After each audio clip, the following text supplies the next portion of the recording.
I have no idea what world we will be living in by the time Shabbat arrives. So I want to hold these moments that we have together as an opportunity to share these days, given that I don't know where I'm going to be and where you're going to be when this Torah brings us together. What are you holding on to right now to give you a sense of a world that you can feel alive in? What is giving you meaning? What is giving you purpose? How are you moving forward?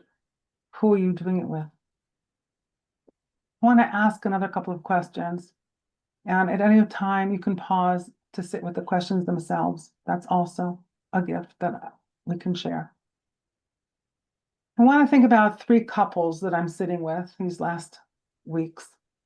The first couple is information versus transformation, knowledge versus wisdom, and physical closeness versus intimacy.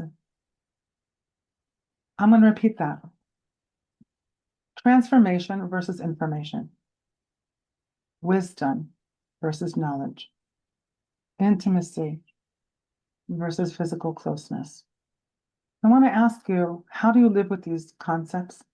And what is it that you're seeking right now as we are in this desert together? Are you looking for information, or are you looking for a way to go through a process of transformation? Are you looking for knowledge, or are you actually looking for wisdom that we can grow with? Are you looking for physical closeness, or are you actually looking for intimacy, which is a whole different quality of closeness? And I ask this about ourselves in terms of our relationship with ourselves right now. Am I looking for information versus really asking, how do we go through the process of transformation as we're going through these weeks? Am I looking for knowledge right now, which is wed to information, or am I actually seeking wisdom so you know how to be, to how to live, to how to exist beyond existing? And the last is, what kind of connection am I looking for? Do I want an intimacy which teaches me so much more than what only physical closeness has to offer? It's connected to the wisdom, and it's connected to the transformation. And I ask this about myself. I ask this about my community. I ask about my family. I ask this about my friends. I ask this about my country. I ask this about the Torah, and I ask this about my relationship with God. Each one of these questions helps me be more of who I am. So in this week's Torah portion, when there's so much happening, for me, the place where I seek intimacy and where I seek wisdom and where I seek transformation is in the story of the stick collector, the Mekushesh Etzim, who the Midrash and the Talmud tells us was Tzlofchad. The daughters of Tzlofchad come to ask Moshe about their inheritance. Now, what do we know about the stick collector? We know that he went out on Shabbat and he collected sticks. A violation of Shabbat, a violation which merits, if that's the right word, punishment by death. And yet the daughters of Tzlofchad come to Moshe Rabbeinu. He doesn't know exactly what the halacha is. He knows the Talmud will tell us. He knows that it's death, but not what kind of death. The Talmud will tell us these amazing things about the daughters of Tzlofchad, how they were wise and that what their wisdom was and how they understood, they knew what was happening in the Beit Midrash, and they were dealing with exactly the laws that connected and pertained to them.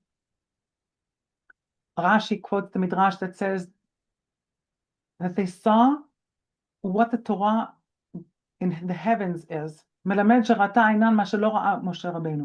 eyes read the Torah of God, a Torah of intimacy, a Torah of transformation, a Torah of wisdom.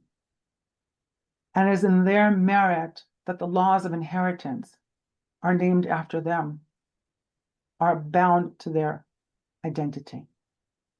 I want to ask us right now, when we are so much in such turmoil and seeking for elements and moments and seeds of joy, seeds of life, seeds of sustenance, I want to ask you to pause today to seek transformation versus information, to seek wisdom versus knowledge, and to seek intimacy versus physical closeness.